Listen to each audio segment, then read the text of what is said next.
Você é sempre linda.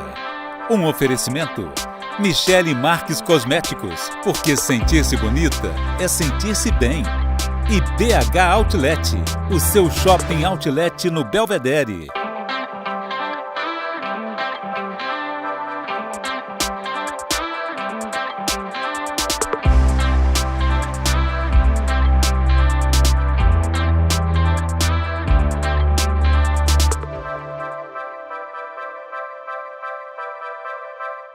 A cirurgia bariátrica, quando bem indicada, traz benefícios imediatos como, por exemplo, redução da glicemia em pacientes que sofrem de diabetes, queda da pressão arterial e dos níveis de colesterol, entre outros.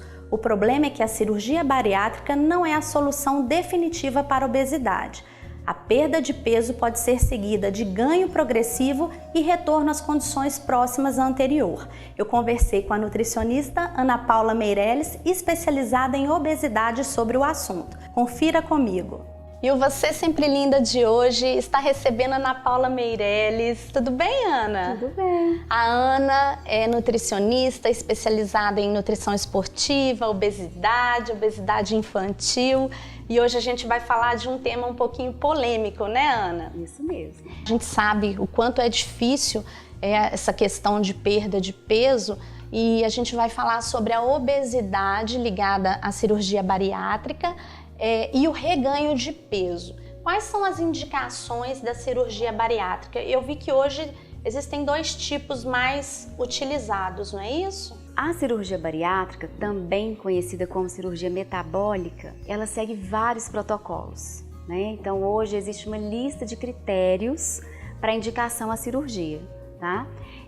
Dentre elas, obesidade, acima de um IMC de 40, para quem não tem doenças relacionadas à obesidade, né? Como diabetes, hipertensão, dislipidemias, enfim, aquelas doenças que já fazem parte daquele quadro de uma obesidade. Mas não necessariamente o obeso, ele pode ser um obeso saudável. Ele pode ser um obeso com os exames absolutamente normais, sim, mas se o IMC, que é o índice de massa corpórea, estiver acima de 40, ele já tem indicação para a cirurgia, sim, tá? De estômago, que é conhecida como bariátrica ou metabólica.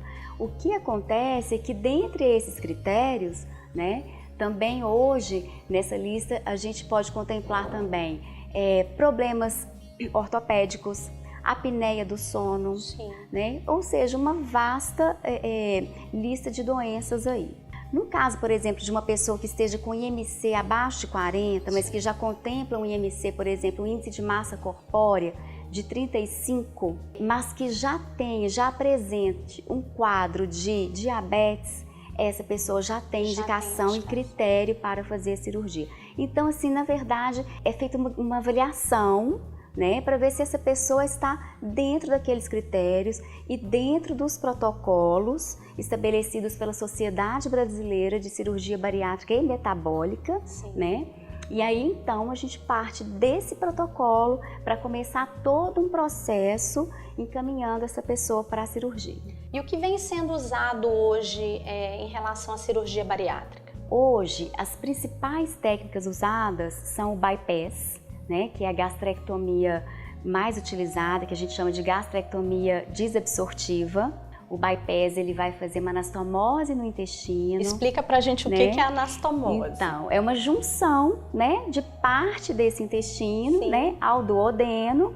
E aí, então, é uma cirurgia que a gente chama de desabsortiva. Ou seja, como ela vai interferir no tamanho do intestino, na alça intestinal, ela vai ser uma cirurgia que vai realmente impactar diretamente no estado nutricional daquele paciente. O sleeve é a gastrectomia vertical, onde há um corte, né, vertical no estômago e o intestino fica preservado. Então ele tem que ter um acompanhamento muito de perto, essa questão de anemias, como é que fica isso? Tanto para a técnica do sleeve, né, quanto do bypass, para ambas as técnicas, né, o cuidado nutricional vai ser o mesmo. Do ponto de vista de absorção para o bypass, que é aquela técnica que mexe no intestino, a pessoa fica com a absorção comprometida. Já no sleeve, a absorção ela fica preservada, mas a quantidade de alimento consumida por aquela pessoa, ela vai ser infinitamente menor e muito restrita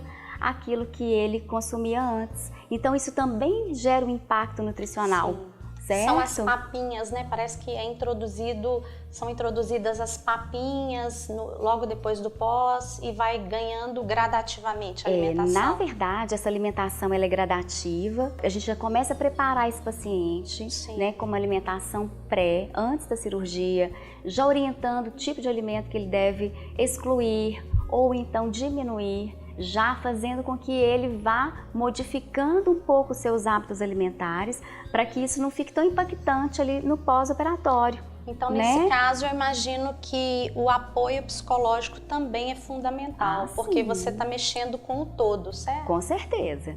E esse suporte psicológico, ele é fundamental, com certeza. Ana, então vamos falar agora a respeito do reganho de peso. Nos dois tipos das técnicas, é possível esse reganho? É possível, sim, né? Independente da técnica, e é muito recorrente. Em ambos os casos, em ambas as técnicas, pode acontecer sim, né? E é totalmente comportamental.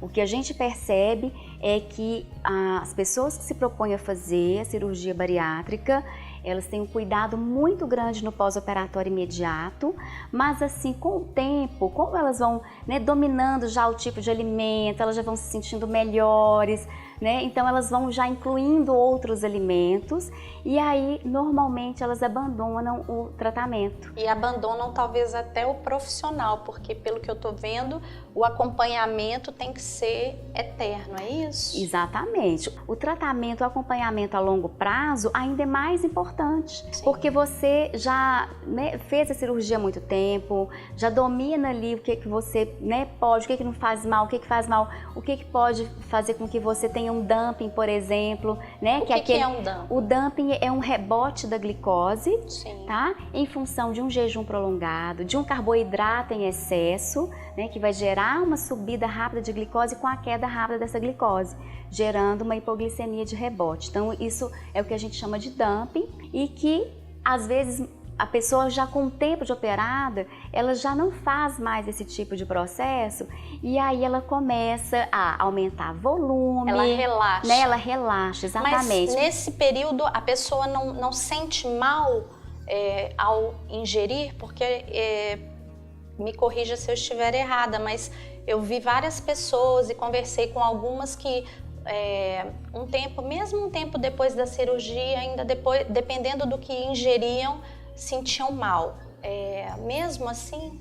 Mesmo assim. Com o tempo da cirurgia, né, você pode ir aumentando aos poucos esse volume, tá? Ou então você não aumenta esse volume, mas você se dispersa na seleção dos alimentos, na qualidade alimentar. Então, às vezes a pessoa ela come pouquinho, né, mas alimentos com um alto padrão de gordura, por exemplo, né? Ou de açúcar, ou então ela passa a fazer uso do álcool de maneira abusiva e que é também um fator que vai contribuir para o reganho de peso, né?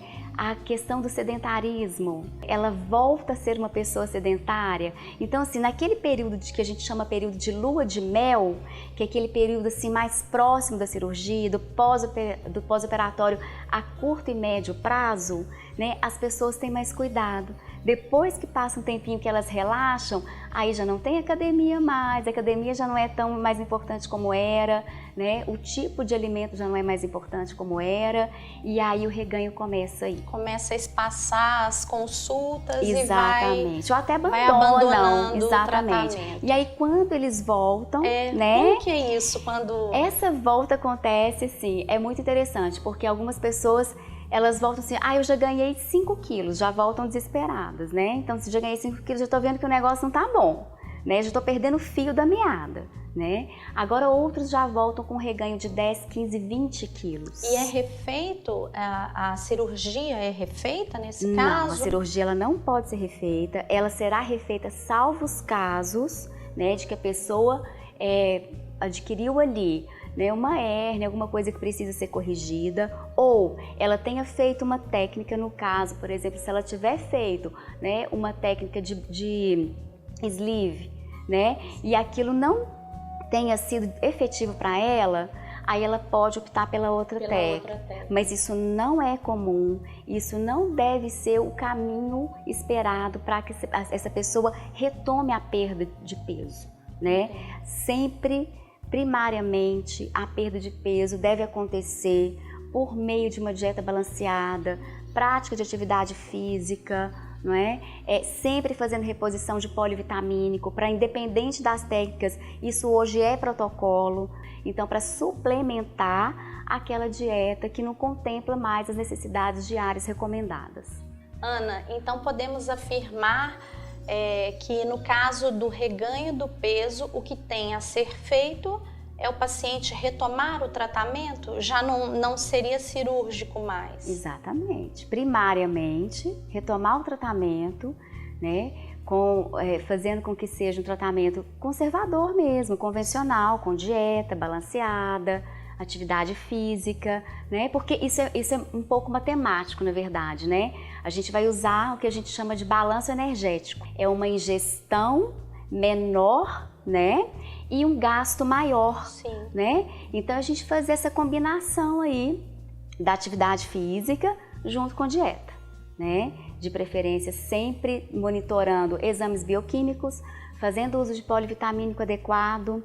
Isso é fundamental para que essa perda de peso aconteça e de forma saudável, claro. Ana, obrigada. Você sempre trazendo conteúdos tão atuais no nosso programa. Eu que agradeço, é sempre um prazer. Você vai voltar? Claro, sempre. Você sabe o que o BH Outlet preparou para as mães?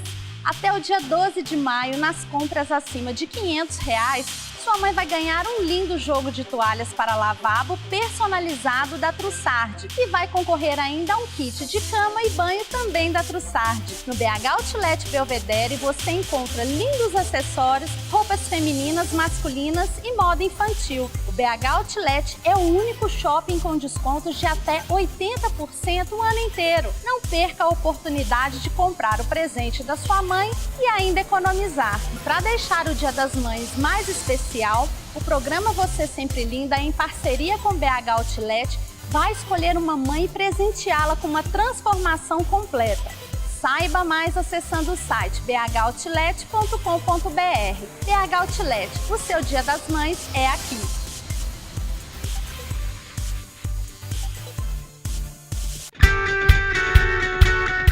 Olá pessoal, hoje eu vou dar uma dica para você que gosta de dar uma cutucada na sobrancelha. Não faça isso, é a primeira dica que eu dou para você. O ideal é que você procure um profissional para você fazer o seu design de sobrancelha. Por quê? Eu recebo muitas pessoas no meu estúdio que às vezes tinham uma sobrancelha com muitos pelos e aí por algum motivo ela não tem mais. Esse motivo, a pessoa às vezes acaba contando que ela vai tirando em casa, quando o pelinho ali cresce, e aí ela vai tirando e como não tem experiência, talvez esse pelo possa nunca mais crescer. Então, ponto principal, procure um profissional, mas se você estiver bem corrido e às vezes você não consegue ir até um profissional, a minha dica que eu dou para você é: tire o menos possível próximo da sobrancelha. Então limpe aqui as pálpebras, aqui em cima. Na hora de cortar, você pode pentear aqui para o ponto de arqueamento, penteie a sobrancelha e corte somente as pontinhas, porque às vezes você acaba cortando muito e aí vai gerar uma falha na sua sobrancelha.